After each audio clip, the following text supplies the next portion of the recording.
said, isn't success the best revenge? You know what I'm saying? Because she blew. Because she blew up. Her solo career, she blew. I'm looking for a new love, blew up. Here's the beef. For 40 years since I left Shalamar, which will be 40 years as of this month. The story of Shalamar members is one that ended up becoming so tragic and sad. Why would an iconic group like Shalamar go out like that? So where is the beef? What is the beef? What is it? So, it started even before the group's breakup, with some members experiencing much tragedy, including accusations of physical and emotional abuse. Added to that were tensions over a member wanting more creative control, while another felt underappreciated, and their management didn't help either, with allegations of favoritism and mismanagement. She said that you told her she would never be shit without Shalamar.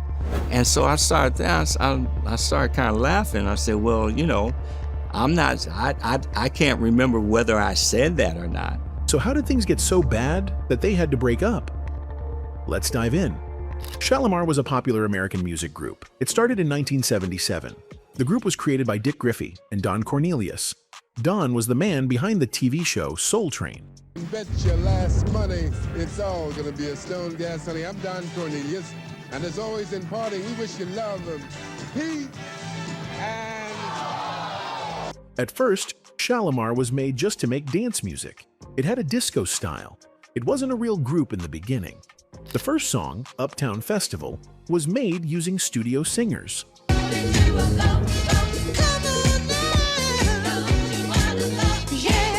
But the song became a hit, and Don and Dick decided to turn Shalamar into a real group. The group began with Gary Mumford as the singer.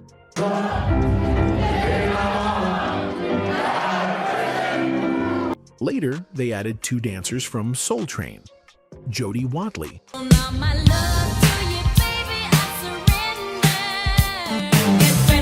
and Jeffrey Daniel.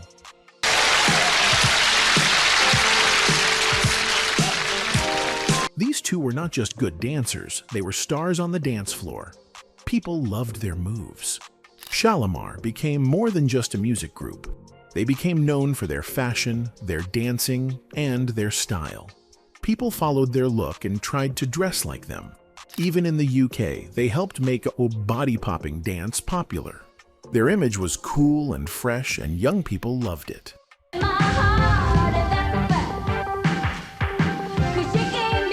After some time, Gary Mumford left the group. He was replaced by Gerald Brown.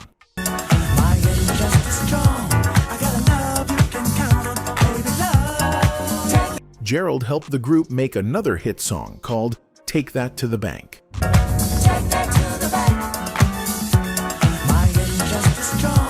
That song came out on their second album, Disco Gardens, but things didn't go well behind the scenes. Gerald said he wasn't getting paid right. He felt like the label, Solar Records, wasn't fair, so he left. After that, Howard Hewett joined as the new male lead singer. This change was big. Howard, Jody, and Jeffrey became the most famous version of Shalamar. With this new team, Shalamar worked with producer Leon Silvers III. Together, they made more hit songs.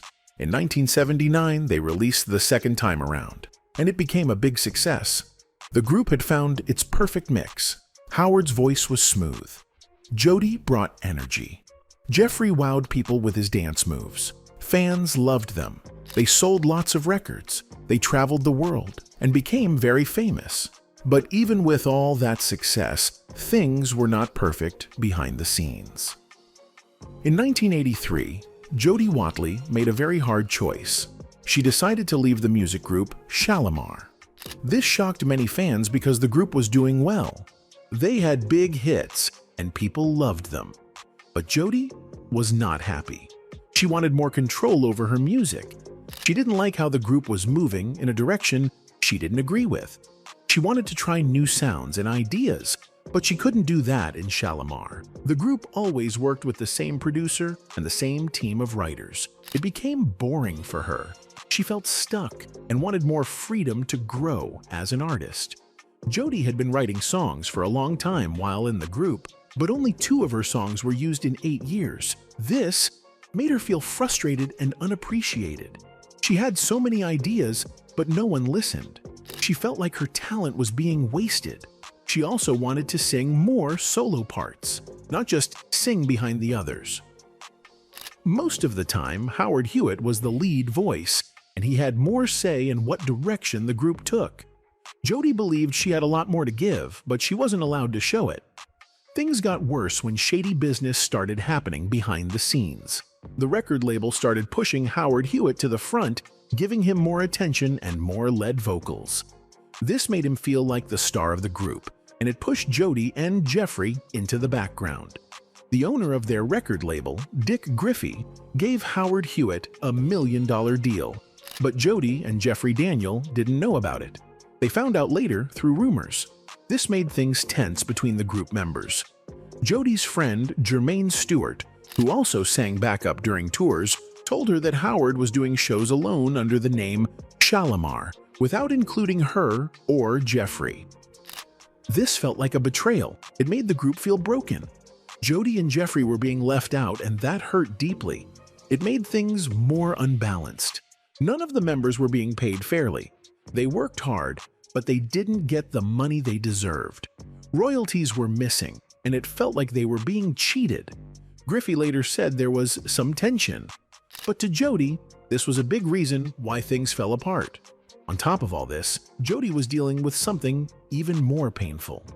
She had a troubled relationship with Jeffrey Daniel, who was also in the group. They looked like a happy couple in public, but in private, it was very different. Jody said Jeffrey was abusive, both with words and physically. She made it clear that this wasn't the reason she left the group, but it added a lot of stress and sadness. Being in a group with someone who hurt her made things much harder. She said the relationship had a dark side, even though people thought it was sweet on the outside. Things got even worse when Jeffrey started dating singer Stephanie Mills. Later, he even married her. During this time, Jody felt like Jeffrey was doing things just to upset her. She said he would rub the relationship in her face. The tension got so bad that sometimes during shows, Jody and Jeffrey would fight during their dance moves. They would hit and kick each other while dancing, and after the show, they would run off stage and fight in the dressing room. Jody later said it was a terrible time. She called it a mess. It was full of drama, heartbreak, and pain. But looking back now, she sees it as a time of learning and growing. Years later, Jody ran into Stephanie Mills at a party where they were both performing. At first, she didn't know who called out her nickname, Waddles. But when she turned around, it was Stephanie. They hugged and talked like old friends. They spoke about their children and their lives. Jody said it felt good to talk after all those years. She said time can heal wounds, and she was thankful for that moment. The final straw came during the time they were promoting their 1983 album, The Look. While they were getting ready to film the music video for Dead Giveaway, Jody and Howard had a big fight. The tension was too much. Jody didn't even want to be in most of the video. She used a body double for many scenes. She only appeared in parts where the whole group was shown together. After they finished filming, she made her decision. She was done. She quit the group for good. Many people warned her not to leave. They said she was making a mistake. Leaving meant she had to give up money from her solo album to pay back Dick Griffey for breaking the contract. But she knew in her heart it was the right thing to do. And she was right. Jody's solo career was a big success. Is a Grammy award-winning, multi-platinum selling artist and one of the architects of pop R&B dance music. Jody is a trailblazer who shattered the glass ceiling in a male-dominated industry. Don't you want me to touch you and to hold you tight? Her first album came out in 1987, and it had 3 top 10 hits. Her second album in 1989 did the same. She co-wrote most of those songs herself. She finally had the creative control she always wanted. She proved that she had talent and didn't need to stay in a place that made her unhappy. After Jody Watley left the music group Shalamar, she found out that her face and name were still being used to promote the group. New members were in pictures and videos that made it seem like Watley was still part of the group. This confused many fans. People didn't know who was really in the group anymore. Jody felt this was unfair because she was no longer performing with them. It looked like they were trying to benefit from her fame and past work. This made things difficult for her and for fans who wanted the truth. Around the same time, Jeffrey Daniel also left Shalamar. Even though their song Dead Giveaway was doing well on the charts, the group was already falling apart. Their last performance as a trio happened on the show Top of the Pops in London. They performed the song Disappearing Act. Jody sang the lead, but Howard barely looked at the crowd. He didn't seem interested. Jeffrey sat down the whole time, which was strange because he was known for his dancing. They both looked tired and ready to move on. Jody, on the other hand, gave it her all in that last performance. It was clear she was ready for a new beginning. After Jody and Jeffrey left, the record label tried to keep Shalamar going. They brought in 2 new members, Mickey Free and Delisa Davis. Howard Hewett stayed for a while longer and made another album with this new group. One of their songs, Dancing in the Sheets, became popular because it was part of the Footloose movie soundtrack.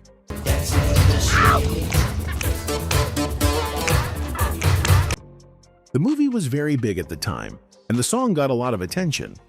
The new group also had other songs in movies like DC Cab, and even got nominated for a Grammy for their song in the Beverly Hills Cop soundtrack. But the group didn't have the same magic as before. The excitement started to fade. Eventually, Howard Hewett left the group too. He wanted to focus on his solo career. He released a few solo albums. They didn't do as well as Jody's, but he still kept working and making music. He sang with famous singers like Dionne Warwick in a song called Another Chance to Love.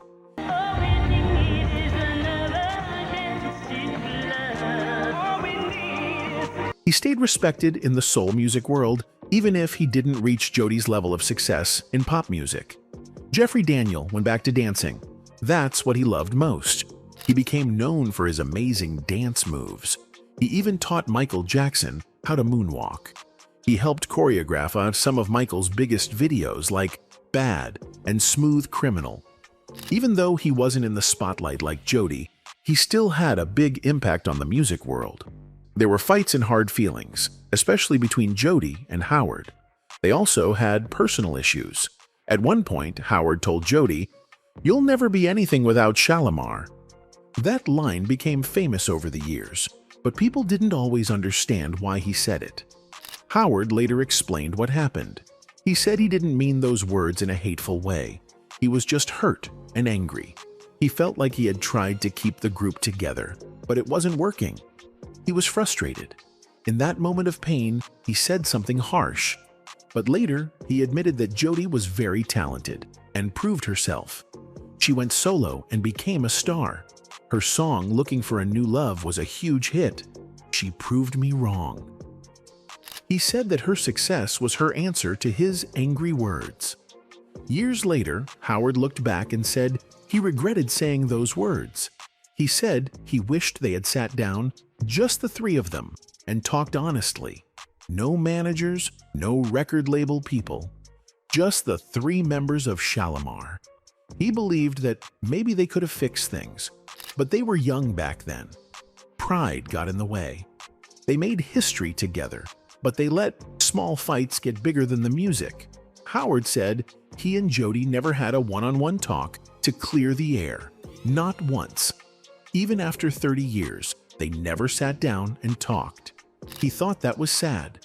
Time kept moving and they missed their chance. They had all come from the same place. They had started together. Shalamar gave them a platform and a fan base. But their relationship stayed broken. Now, when Howard Hewett was starting his solo career, things were looking good for him. But in 1986, something terrible happened. He was arrested in Miami. The police said he was trying to sell cocaine. This moment nearly destroyed his life. It almost took away his freedom, his music career, and everything he had worked for. At that time, Howard was dating a woman named Mari Molina. They had been together for about 2 years. Howard thought she was fun and sweet. He said they laughed a lot and enjoyed each other's company, but Howard did not know everything about her. Mari had a secret life. She was involved with drugs, and Howard didn't know it. He trusted her, but that trust got him into a big mess. Her actions brought serious trouble into his life. It was a serious test of my faith, in God, Christ, the Holy Spirit. That's why nobody can tell me nothing. Later, Howard explained that he didn't sell any drugs himself. He said the police charged him with something called conspiracy. So what was the actual charges that they laid on you? Conspiracy. And they were trying to get me on a conspiracy charge, which was like such a bogus situation anyway. That means the police believed he was part of a plan to sell drugs, even if he didn't touch or sell the drugs. Howard felt it was unfair. The arrest happened in Miami while he and Marie were visiting her family. Mari said she needed to return a car to someone. Howard offered to follow her in her father's car. You think just by proxy of who you are, they bring you in on this case because you're a big fish? Because who I was. They didn't even know I was going to be there. When they were getting ready to come down on her, they didn't know I was going to be there. It was something that I had, and this is the last time, I always told myself, this is the last time I would ever insist on anything. He thought they could eat lunch afterward. Mari tried to stop him, but he insisted. He thought he was being helpful, but that choice changed everything. They drove to a parking lot. Mari walked up to the car where Howard was sitting.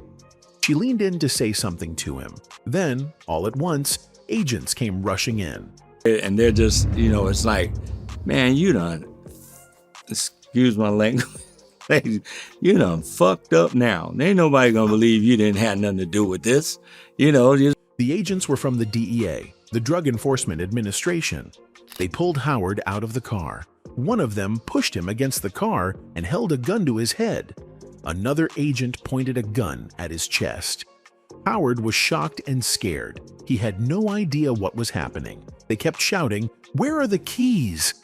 Howard thought they meant car keys. He told them, "They're in the ignition."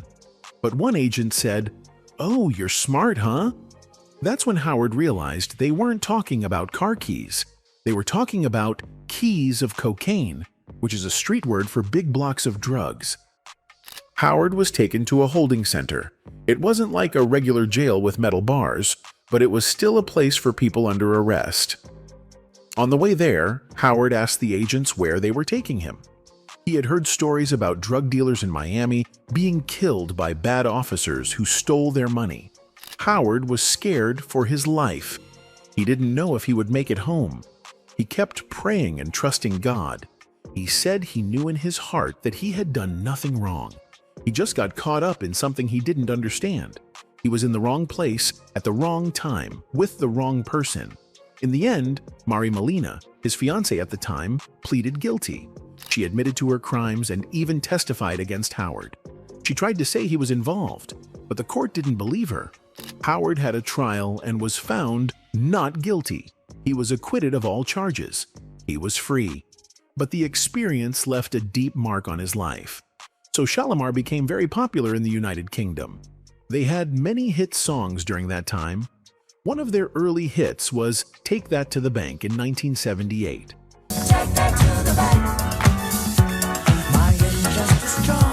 People liked its fun and upbeat sound.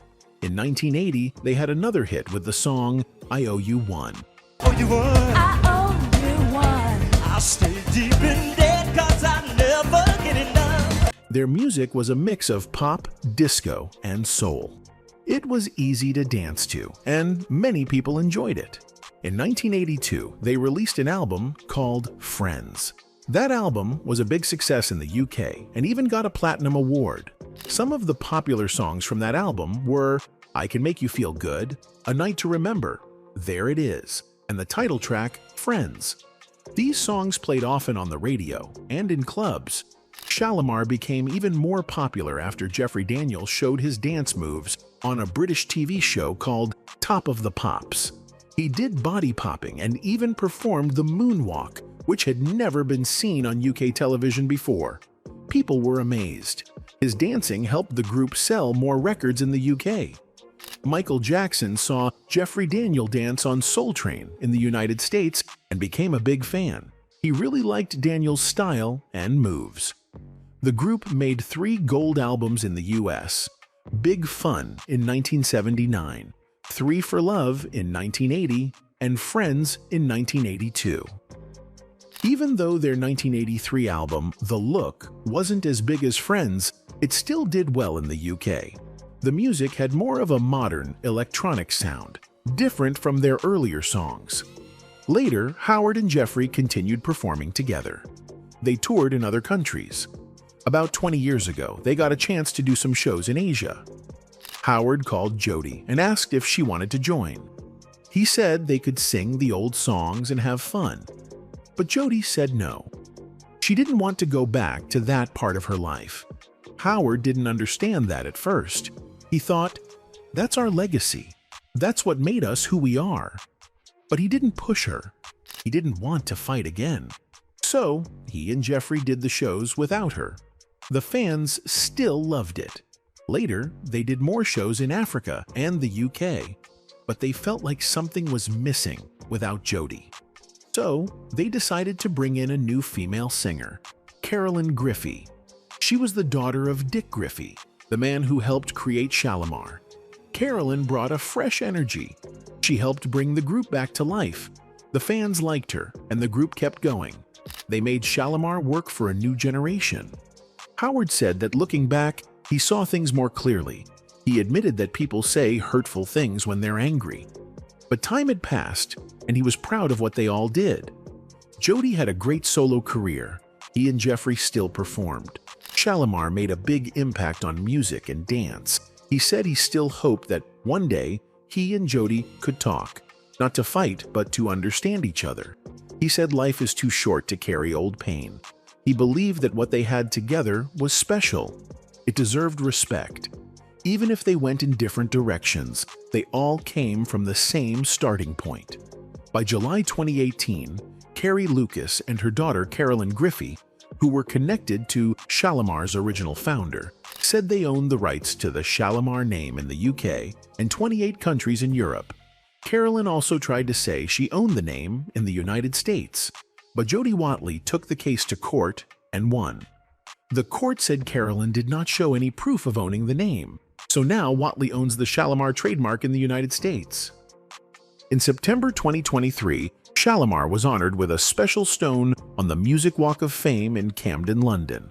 3 members, Howard, Jeffrey, and Carolyn, came to accept the award. Many famous people gave speeches and sent video messages.